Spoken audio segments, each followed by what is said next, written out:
Hey guys, what's going on? Today I'm going to be talking about Star Wars The Old Republic and the possibility of them putting arenas in, small-scale PvP arenas, whatever they want to call it. But just the idea of this happening, what I think they should do, what I think they should avoid, and my thoughts on it. Now, I know there's going to be some backlash from people saying that this is a mistake, this is dumb, it's a waste of time, money, resources, blah, blah, blah. But there needs to be some sort of small-scale competitive something, whether it's arenas or whatever you want to call it, like a small-scale Warzone or something. I'm not saying it has to be arenas. I think arenas would be a good idea, but hear me out a little bit. I know there's going to be some backlash from people, like, just assuming what I'm going to say right off the bat, but just hear me out. To give you guys a little bit of a backstory, I used to be a big WoW player, played for 7 years as a Feral Druid. I played Feral the entire time. Big PvP guy, I played Arena every season. Pretty competitively. I didn't get really good until about Season 6 or Season 7, then I played at like 2600, so I didn't really play super high rated, but I played high enough rated to understand everything and to witness all of the big mistakes that Blizzard made and all of the shady things that people did all throughout the seasons of Arena. So I feel that I have a pretty good grasp on how this should be done, how they could avoid a lot of the mistakes that Blizzard made. Alright, so let's get into it. My idea for small-scale competitive PvP, it's not original, it's not new, but it's something everyone liked, 3v3 Arena.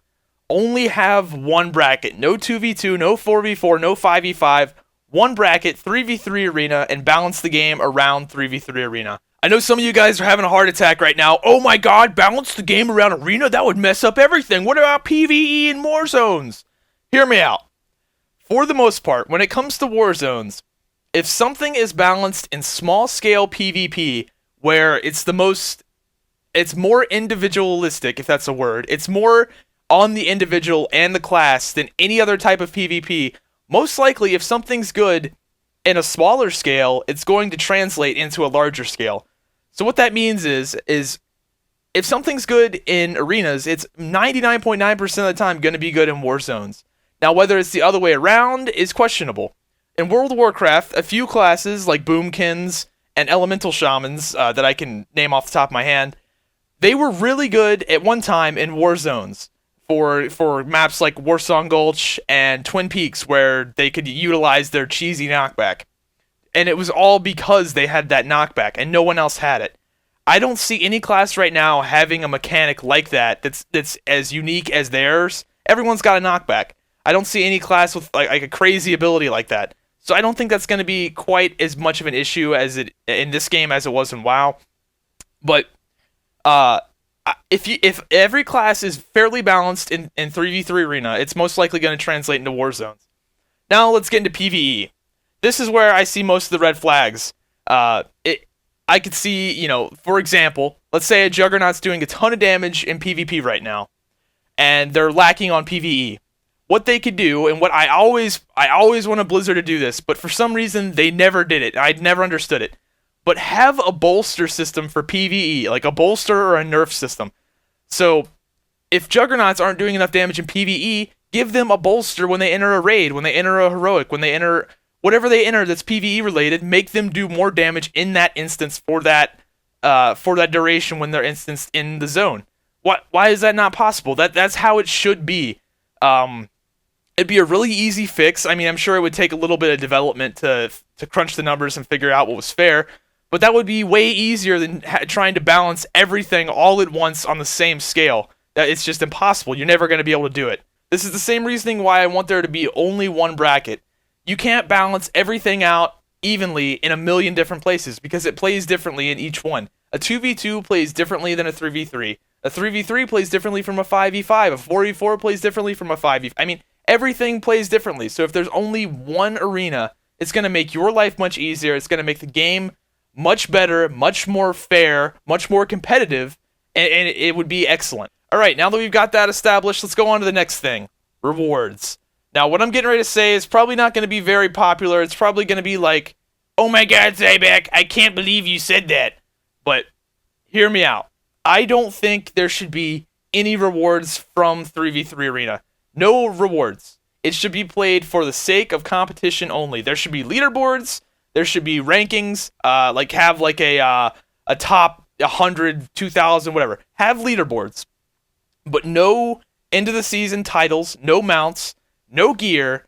I mean, I wouldn't cry if there was arena gear, but I never really cared about like 2200 weapons or anything like that. But really, no titles, no rank 1 titles. You can have like leaderboards where you're 3000 rated, you're number 1 at this current moment. Good for you. You're good.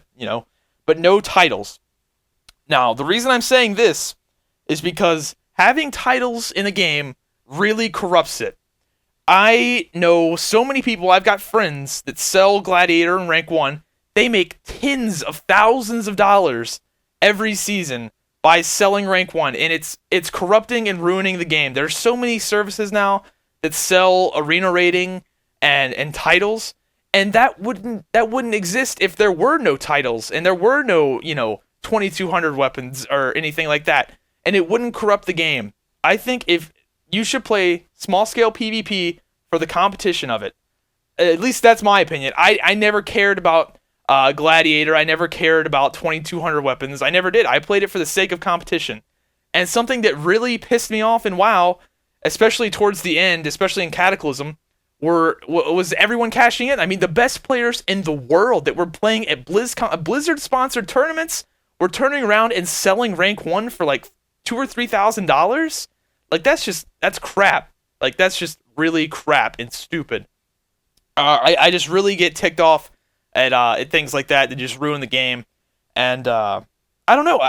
That's just my opinion. And I know I'm going off on a little bit of a tangent here, but if you don't give someone something to sell, they can't sell it. If they're not going to buy. They're not going to have someone play their account for them and get them a fake rating if there's no reward for it, if they have nothing to keep after you reset the ladders. Yeah, they might be rank 1, but they have nothing to back it up. They don't get a title that they keep forever. They don't get a mount that they keep forever. It's gone when you reset the rating, and everyone's going to forget about it. Not having end-of-the-season rewards is also going to cut down on cheating and politics. Now, I know some of you guys are kind of confused. Politics, what does this have to do with anything? But anyone that got rank 1, especially in later Wrath of the Lich King and Cataclysm, will tell you that getting rank 1 isn't always about being the best player. It's about knowing the right people. Now, what I mean by this is, back, I think it was, I believe, Season 8, there was it was either a 13-way, I think it was 16-way tie for rank 1 on some European battle group. 16 teams tied up at the exact same rating for rank 1. That doesn't happen. That's not coincidence. That's obviously all those guys getting together saying, hey, let's all get rank 1. Same thing happened on Nightfall. Same thing happened on a million battle groups. Everyone ties up with their buddies. They win trade with their alts. They say, hey, get on your alts and help me get 20 more rating. They'd crunch the numbers, say, hey, get your MMR to 2700 so we get 2 points when we beat you. So we'll be tied up with you. And people did that constantly. Also, there's a ton of people that hack the game client. Back in Season 8, there was a GCD hack where warriors could get a 1-second GCD, hunters could get a 1-second GCD. Now, I know people are going to cheat. There's always cheaters in every single video game. That's just how it is. But if there's no end-of-the-season rewards, people are less likely to cheat. People are less likely to try to look for hacks and cheats and hack into the game client if there's no end-of-the-season rewards. And a lot of these people that were cheating and were doing all this win trading and sharing rank 1 were selling it. They were selling it for money. So obviously they're all on the same team. If they're all making money, they want to help each other out so they can make the most money. And if there's nothing to sell, it all comes back together. If there's nothing to sell, then there's not going to be as much foul play. I mean, there's still always going to be foul play, but it's going to really cut down on it. Now on to the next thing, the maps. Now I'm going to save you a little bit of trouble here by saying make functional maps. No elevators, no fire, no randomness, no water pillar that comes down in the middle of a game and causes you to lose. Nothing like that. Make the maps stagnant, unchanging. Nothing like appears. There aren't like gators that come flying out of the sewers and mess up everything. Nothing that's gonna screw anything up. Have the maps be completely stagnant. Nothing happens.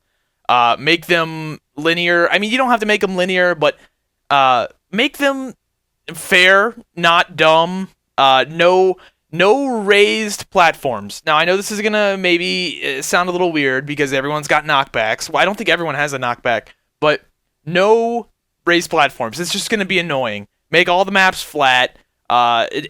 If you make raised platforms, it's just going to be annoying. It's just like, oh, I got knocked off. I'm going to run up there and knock him off. I just got knocked off. I'm going to run up here and knock him off now. It's just going to be annoying and stupid. So just make the maps flat. You don't have to take out knockbacks, but just make them flat. It's going to be, like, if you made a map like Blade's Edge in this game, oh, that would be a nightmare. Like, that would just be a nightmare. Oh, I got knocked off. Let me run back up there to get knocked off again. It would be annoying. Now, to give you guys an idea of what I'm talking about, I'm going to whip out my high-end graphics software and sketch up a good map that I think would be pretty functional and be a fan favorite. Alright, here we go. This rectangle is the map. Here's entrance number 1 for the first team, entrance number 2 for the second team, and you want 4 square objects. They can be pillars, they can be anything you want. 4 square objects, right there. That's it. That's your arena map. And I will give this idea to you, BioWare, for free. All you gotta do is put Zyback, write Zyback on the wall somewhere really tiny. That's the best map. It took me 8 years. I have a master's degree in game design technology, and I came up with that. I'll give it to you for free. All joking aside, I know BioWare is considering putting arenas into the game, and I would like them to see this video, and I would like them to see what you guys think. I'm sure that you guys out there have a really good idea for how certain things should be done that I didn't think of. So please go on the forums. I'm going to post this video and a thread in the forums. Click on it. It should be in the description below. And voice your opinion on the forums. You can comment on this video too. But please be sure to, let me know what you think in the forums, because the forums is where they're going to be looking. They're not going to be looking on this video's comments. Let me know if you have a good idea. If you have, ways something should be done. Or if you agree with me, just post it in the forums. That's where they're going to be looking, and hopefully we can have a pretty active and constructive thread about this, because I really would like to see arenas in this game. If arenas were implemented correctly, then I think it would be a really, really fun time, and it would be it'd be fun. It would be a really good time. So let me know what you think in the forums. Leave a comment if you want to do that too, but please go on the forums. Let me know. That's where they're going to be looking. That's where, hopefully some good ideas will be generated. Anyway, hope you guys enjoyed this video, and I will see you guys later.